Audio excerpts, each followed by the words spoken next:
चलिए अब हमारा पैनल तैयार है, शुरुआत करेंगे। आप सभी को गुड आफ्टरनून। ओके, अच्छा आज का बसर है नहीं तो शुरुआत करते हैं मानस जी से। मानस जी गुड आफ्टरनून, बताइए आपकी इस समय की ट्रेड।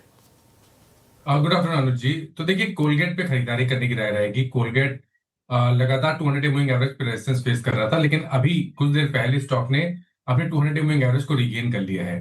तो मेरा समझना है कि यहाँ पर एक अपॉर्चुनिटी है। करंट लेवल्स पे आप कोलगेट में खरीदारी कर सकते हैं। 2169 का आपको स्टॉप लॉस लगाना है और 2250 के टारगेट सेट करने हैं। अगर चाहें तो 2200 वाला कॉल ऑप्शन जो 50 रुपए पे ट्रेड हो रहा है, उसमें 39 रुपीज के स्टॉप लॉस से खरीदारी करें और 70 रुपए की टारगेट सेट करें। ओके, कोलगेट आपकी कॉल है 2195 में। मीन वाइल जो अनुज बात कर रहे थे कि टाइटन का ऑल टाइम हाई लग गया है ना। इसका ऑल टाइम हाई था 54, लगभग 4554। अभी अभी 4564 का हाई लगाया, तो ऑल टाइम हाई लग गया। 16 अप्रैल 26 का स्विंग हाई काट दिया। कविता जी गुड आफ्टरनून, आपका call. Good afternoon Biren ji, good afternoon everyone.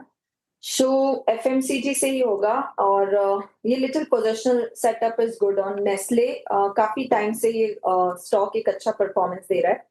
मुझे लगता है 1520 1550 इसके टारगेट अभी ड्यू दिखते हैं। एक अच्छे करेक्शन के बाद अभी 1484 पर काउंटर ट्रेड करते हुए दिख रहा है।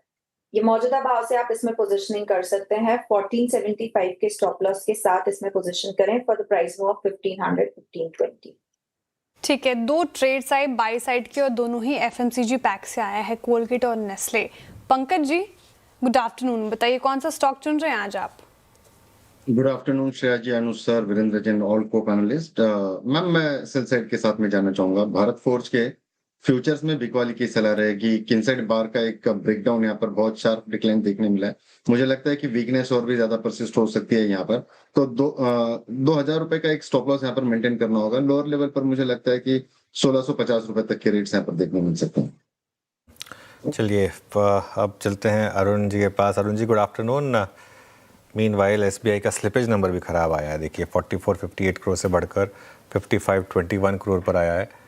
क्वार्टर ऑन क्वार्टर हर पैमाने पर ख़राब नंबर हैं और 7% अब ये स्टॉक नीचे हो चुका है। जी हाँ, 7%। ये जो स्लिपेज का नंबर है, ये स्लिपेज का नंबर ये आखिरी नंबर होता है जो मार्केट वेट कर रहा होता है, और फ्रेश स्लिपेज का नंबर। और इस फ्रेश स्लिपेज के नंबर से जो कि 4458 करोड़ से बढ़कर 5521 करोड़ पर आया है, उसकी वजह से अब आप एक फ्रेश इम्पैक्ट देख रहे हैं स्टॉक पर। और 7% नीचे, मुझे याद नहीं लास्ट टाइम कब एसबीआई 7% नीचे आया था नंबर्स पर। 7% ऊपर वाले मुझे 3-4 इंस्टेंसेस याद है, लेकिन 7% नीचे आया। और ये एक थोड़ा सा डिसअपॉइंटमेंट है, क्योंकि इस तरीके का मूव एसबीआई ने पिछले कई समय से नहीं दिखाया है।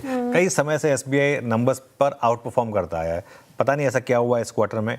अभी कुछ देर में नूपुर जाएंगे मैनेजमेंट से बात करने के लिए, तो पता करेंगे भाई ऐसा हो गया जो इस तरीके की डिसअपॉइंटमेंट आपने दे दी। खासतौर से अब ये स्लिपेज का नंबर भी, ये तो सर्किट की तरफ बढ़ रहा है। जिस तरीके से स्टॉक 7.5% अब नीचे ट्रेड करता हुआ आपको दिखाई दे रहा है। चलिए अरुण जी बताइए आपकी ट्रेड।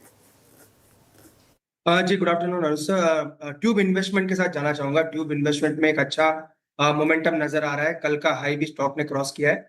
3052 के आसपास है, तो ट्यूब इन्वेस्टमेंट को खरीदे। 3020 का स्टॉप लॉस रहेगा और 3112 तक के टारगेट।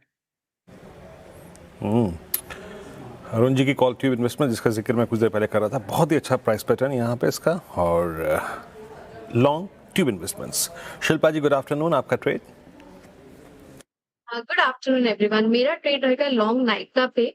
नायका ने अभी अभी एक अच्छा खासा वॉल्यूम ब्रेकआउट दिया हुआ है। मुझे लगता है 267 के स्टॉप लॉस से आप इसमें लॉन्ग बने रह सकते हैं। पहला टारगेट 278 का रहेगा, इसके ऊपर सस्टेन होता है तो 285 पे इसके नेक्स्ट टारगेट सकते हैं। नायका शिल्पा जी को पसंद आ रहा है ये particular counter. Somil ji good afternoon, आपकी ट्रेड बताएं।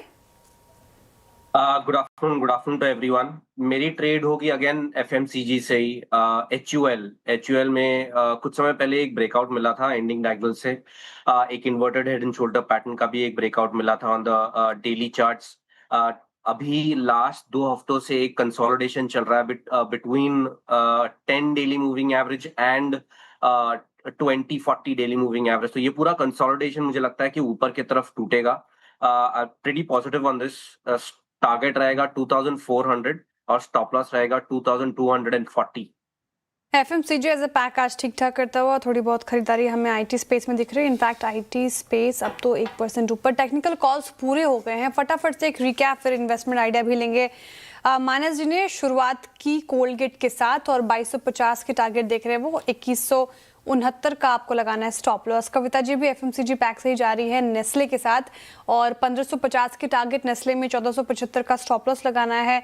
पंकज जी ने भारत फोर्ज चुना है। आज थोड़ा प्रेशर देखने को मिल रहा है, कल आउट परफॉर्मेंस देखने को मिली थी आफ्टर मैनेजमेंट कमेंट्री। 1650 नीचे के टारगेट है, 2000 का स्टॉप लॉस लगाइए। अरुण जी ट्यूब इन्वेस्टमेंट के साथ जा रहे हैं, कल भी अच्छी परफॉर्मेंस और आज भी फॉलो बाइंग होती हुई नजर आई है। 3120 के टारगेट है, 3020 का आपको स्टॉप लॉस लगाना है। शिल्पा जी कह रही हैं कि नायका के साथ जाएंगे। अच्छी खासी स्ट्रेंथ हमने इस पर्टिकुलर काउंटर में देखी है पिछले कुछ सत्रों से।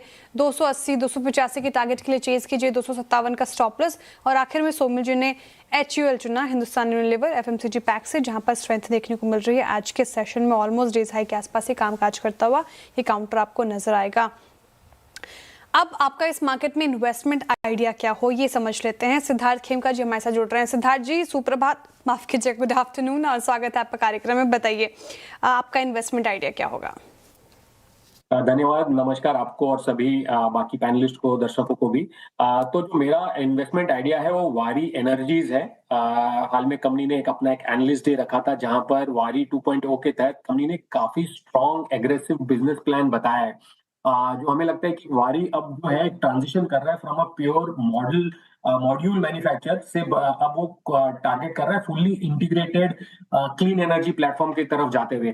तो उसके तहत जो कंपनी ने टारगेट रखे हैं वो एग्रेसिवली बिल्ड कर रहा है एक इंटीग्रेटेड एनर्जी इकोसिस्टम, जिसमें जो प्लांट कैपेसिटीज है 28 gigawatt of modules, 15 gigawatt of cells, 10 gigawatt of ingot wafers and finally 20 gigawatt hour of जो BESS जो बैटरी एनर्जी स्टोरेज सॉल्यूशंस है अगले 3 से 4 सालों में FY28 टू FY30 के तहत। और इसके तहत जो कंपनी ने अपना एक रेवेन्यू टारगेट रखा है वो ऑलमोस्ट एक एग्रेसिव 4 टाइम्स अपना रेवेन्यू ग्रोथ बढ़ने की बात कही है बाय FY2030। तो ओवरऑल जो कंपनी है वो बोल रही है कि इंडिया की जो रिन्यूएबल एनर्जी अपॉर्चुनिटी है वो काफी स्ट्रांग है। जो इंस्टॉल्ड सोलर कैपेसिटी है वो 150 गीगावाट जो अभी करेंटली है से बढ़कर 400 गीगावाट तक जाएगी, जहां पर बैटरी स्टोरेज डिमांड जो है वो काफी एक्सपैंड होगा। उसके बिना ये सोलर एक्सपेंशन करना थोड़ा डिफिकल्ट होगा एंड इसी के तहत कंपनी ने अपना एग्रेसिव प्लान बनाया है। वैल्यूएशंस अट्रैक्टिव है, स्ट्रॉन्ग टर्म जो ग्रोथ है वो हमें काफी अच्छी लगती है। और वैल्यूएशंस भी अगर आप देखें इस स्पेस में जो ग्लोबल एनवायरनमेंट की वजह से थोड़ा बहुत स्टॉक करेक्ट भी हुआ था, तो बाय कीजिए वारी energies with a 1 year target price of 3850। हमें लगता है कि यहाँ से 20% अपसाइड देखने को मिलेगा।